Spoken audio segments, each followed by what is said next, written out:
YouTube, Cameron here. I'm back at the farm dump again. I got a few finds and I'm with a friend today. You don't have to be on the video. It's okay.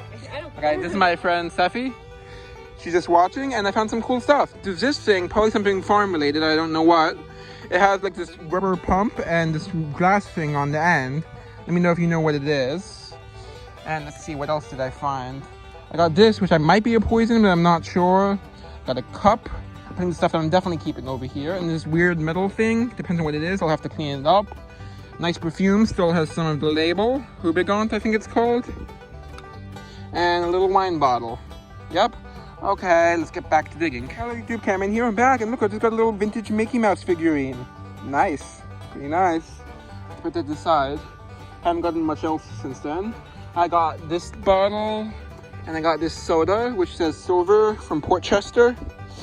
We're probably gonna finish up soon, because I think, no, maybe not. We have time. I'm back. Right. Look what I just found. It's a green and clear glass syringe. Awesome. Unfortunately, a lot of the labeling is painted, so it's gonna fade off a bit. I'll try to save what I can. Okay, that's awesome. Whoa, look at that. Whoa. I'm back. It's not good enough for my collection, but I thought I'd show it because it's interesting. Parkerford Reserve A blend. This is whiskey A blend. Fortunately, it's not going to survive the labels, so it's still cool enough to show. Yeah. Unless there's whiskey in there. I don't think so, though. Nice ACL. Unfortunately, just like all the other ACLs I found in this dump, except for one or two sodas, it's not going to survive. It's going to flake. It says Whiting's quality for over a century. Oh well, would have been nice, but it's not going to survive, as you can see. Oh well. If I had my spray paint, I'd be able to save it. I need to bring my spray paint in. Guys, I'm back. Just found milk. Unfortunately, it's another one of those painted labels where the label's not going to survive. It says Fenmore Farm. Unfortunately, it's not going to survive. I can already tell. Oh well, would have been nice if the label was in better condition. Hello YouTube, Cameron here. I'm back for the first part of the review, which is just a syringe, which I brought home to clean up because I was worried the ACL wouldn't survive, so I wanted to see if I could spray paint it. It turned out not to be too necessary. Because in addition to being painted, it's also engraved. Yeah. So here's the syringe. It's clear. It's from the 1930s. It's a veterinary syringe. Pretty nice. This is probably my favorite find from this trip. As you see, it says I sell Nashville, Tennessee. It's a veterinary syringe. Really beautiful. And there's the measurements on that side. I don't know what kind of medicine it would have been used for. Probably could have been used for a variety of purposes. Veterinary related specifically. This would have been made as a veterinary syringe based on my research. And it dates to about the 1930s. Yeah. Pretty nice. Beautiful. It's probably my favorite find. Hello YouTube. Cameron here. I'm back with the review. Let's get started. First is this, which is just a 1940s or so Atlas Easy Seal. Fortunately a bit stained, but oh well. It's good enough to sell. Then I got this little toy train car, probably from around the same age, 40s or 50s. That's what most of the stuff in this dump dates to. Fortunately it's chipped up on this side, but here it's pretty good on this side. That's probably gonna be for art though. It's not in good enough condition to keep. So kind of cool though. This is banner. And here's a really nice find. It's a vintage, probably 40s or 50s Mickey Mouse figurine. Look at that. I cannot find the same one online. I did a lot of research, but I know it dates to the 40s or 50s because that's what most of the stuff dates to. I guess it could be older, but I don't think it is. Yeah. Look at that. It's a vintage Mickey Mouse figurine. I found similar ones, but I couldn't find any in the same pose or from the same that were from at all. Yeah. You see it says WDP on the back, which stands for Walt Disney Productions. Nice. Vintage Mickey Mouse figurine. Okay, let's keep going. Then I dug my second one of these. I actually dug 4 total by now in later digs, but I stopped taking them because I want to sell a few before I keep taking them. So originally I thought this was the mark for a company, I forget what it's called, Western Glass, I can't remember what it is, Western something, that dates to 1900 to 1909 or so, or 1906, I can't remember which. But then I realized that I don't think it is. I think this is a foreign-made bottle because it is a Spanish sherry from, yeah, it's a Spanish sherry. And even though the production style does not make sense for 1900 to 1906, because it's machine made, and while it does have some bubbles occasionally, it's a bit too high quality to be from that time period, production-wise. So I think it's some foreign mark. Yeah, it's a really beautiful bottle though, at least color-wise. It's a nice kind of teal greenish color. So I might take the other one. It's a very heavy bottle, thick. Yeah. And this is a 1930s or so ball jar. Interestingly enough, this lid was on it when I found it. Unfortunately, the metal fixture that would have held it on is gone though. But it has a Metro Mason lid on it. I do have Metro Masons at home. They're also pretty decently common, but not as common as ball. They're like third, at least around my region, they're the third in line behind Atlas and ball. It's ball, Atlas, then Metro in terms of how frequently I find them. Actually, in this dump specifically, Atlas is more common than ball. As you know, ball and Atlas are around equal rarity around this dump. But in general, it's ball, then Atlas, then Metro Mason in terms of rarity. And this is cool. It's 100% full original content not necessarily vaccination. I don't know, it would have been an injectable medication of some sort. It's a veterinary medicine of some sort. I dig a ton of these in the dumps, which I don't take them anymore because I just dig so many of them. They have measurements, but no brand name. I don't take them anymore normally, but I took this one besides the original contents, or at least what I believe to be original contents. Because for one thing, the cork's still inside. For another thing, it's filled up almost exactly at, like maybe slightly above the 25 mils line. So the fact that it fits one of the measurement lines is an unlikely coincidence, I think. Yeah. Also, the liquid seems like it could be something. So I left the cork in. Yeah. Hopefully the cork stays. Yeah, but that's pretty cool. Original contents. That's some sort of medicine. And there's a shaker. I've dug one of these before with the lid, actually. This dates from probably about 1930s, so it's a bit of a late throw. Let me see if I can figure out. Oh yeah, here's the one with the lid. Interestingly, I don't know what this lid would have been for, because it's clearly not a shaker, I think, but I don't know what it would have been. Here's one of the same design, but with a lid. Fortunately, I had some dirt I couldn't get out. And there's this nice cup, which is the first cup I've dug in a while that wasn't one of those jelly jar or other food products that were, meant to be reused afterwards. But yeah, that's a pretty nice cup. Nice thick base too. Pretty good condition. Oh, look at Ellie with her furry belly. What's she doing? I think she's about to go inside the bag. She likes to go inside bags. Kind of like how some cats like boxes. She also likes boxes, but she also likes bags. And here's a really neat find. It's a candy jar with all. Wait a minute, this is from my previous video. Oops, I already showed this. Sorry for the confusion. I already showed this. It was in my previous video. Sorry, this was right next to it, so I got mixed up. Here's something decent, but they're very common, but they sell very easily because Coca-Cola is very popular.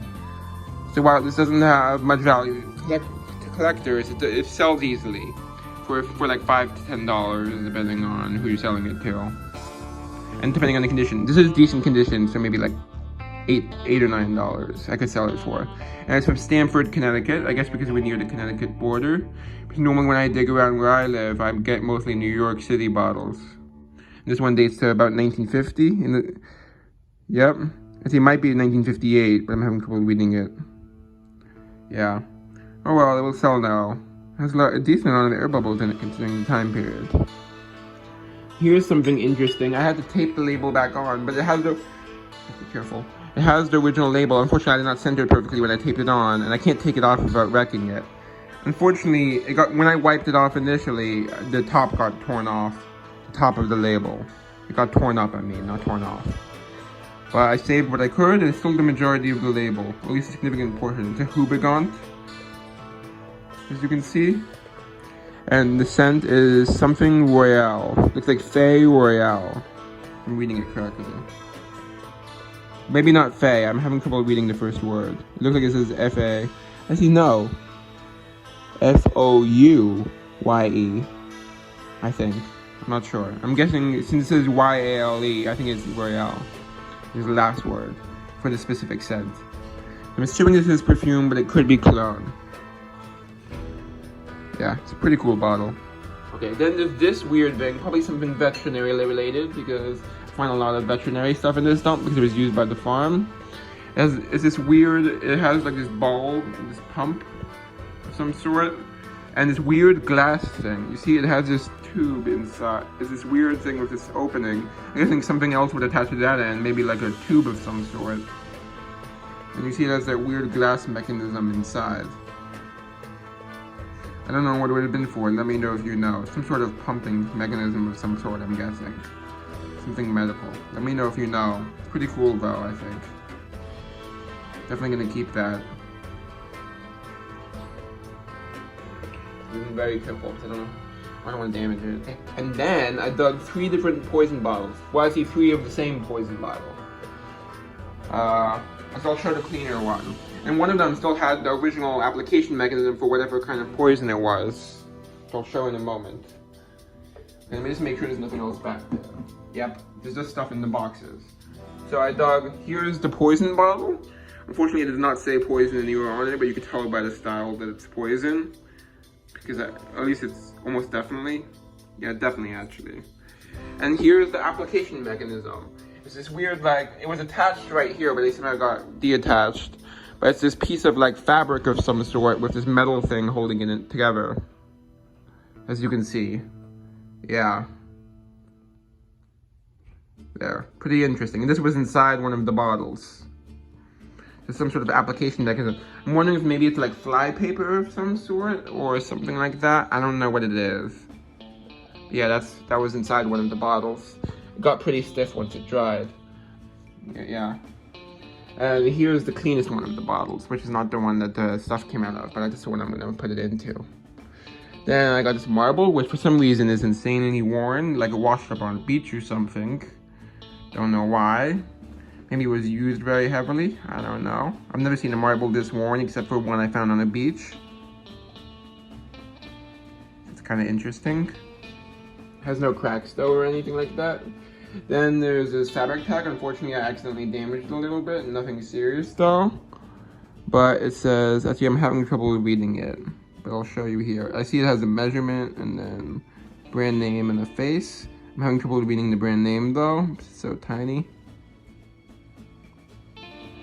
Yeah. But it's a fabric tag of some sort. On the back it says made in USA. I tried to unfold it, so that's how I accidentally damaged it. Because I guess it started to break when I tried to unfold it. Because it's brittle, I guess. But I stopped pretty quickly, so I didn't ruin it, even though I did kind of, you see that little piece missing out there fell off. Focus. Yeah, that little piece fell off. Oh well. Then this is something kind of interesting. I have to be very careful with it because it's delicate. Careful. It's a vintage 1940s or 50s. I didn't even know they made this in this time period, but you can tell by looking at it that that's what it is.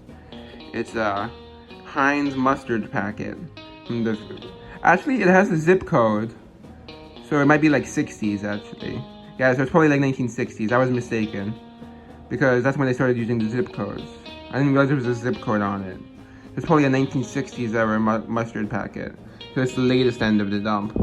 Which is very little stuff from the 60s. It's only like the highest of the highest layer. And even then only in certain sections of the dump. Most of it's 40s and 50s. Yeah, okay, so I guess it's a bit newer actually. I didn't realize it has a zip code on it. Oh well. Still pretty cool and pretty vintage. I'm not sure what I'm gonna do with it though. Unfortunately, it's not as old as I initially thought. Oh well. Okay, let's see. Just a few more finds, not much more. First is this, which does have the original letters. It's not on it because it's still drying. It's the Ed Pinot Paris. This one, interestingly enough, just says Pinot. It doesn't say Ed Pinot like the usual ones.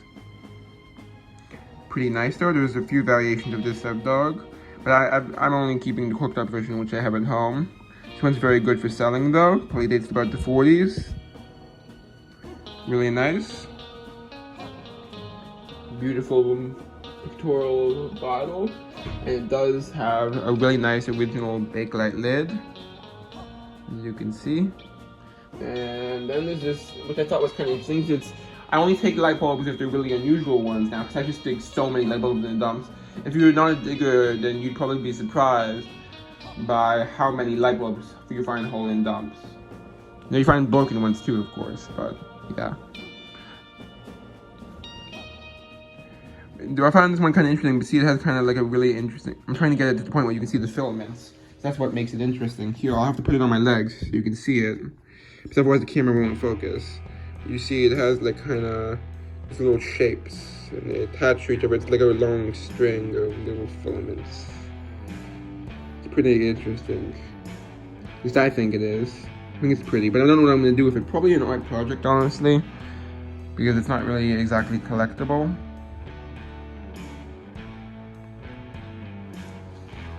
At least by my standards. Someone who collected light bulbs, maybe, but I only saved the especially special light bulbs, where I'm saving it, but that doesn't mean I'm necessarily going to put it in my collection. Then there's this ball jar. It's a bit of an older one, probably like 1930s or so. Interestingly, it has the number 0 on the bottom. I know the number 13 is rare, but I don't know about the number 0. I've never seen one with a 0 on the bottom. But that might just be a manufacturing mark. It might not actually be a 0. Yeah, but wow, a number 0. Let me know if that's anything special. I really don't know if it is. There's 2 parts to a cow milking machine. This is one part. It's actually still pretty malleable. Like, it's not as stiff as you might expect. You know, most of them are. Ooh, it has a patent on it. I didn't even notice that before. I'll have to look it up. Ooh, 1945. I see, well, it says 1941 on one, and the other one doesn't actually have a date.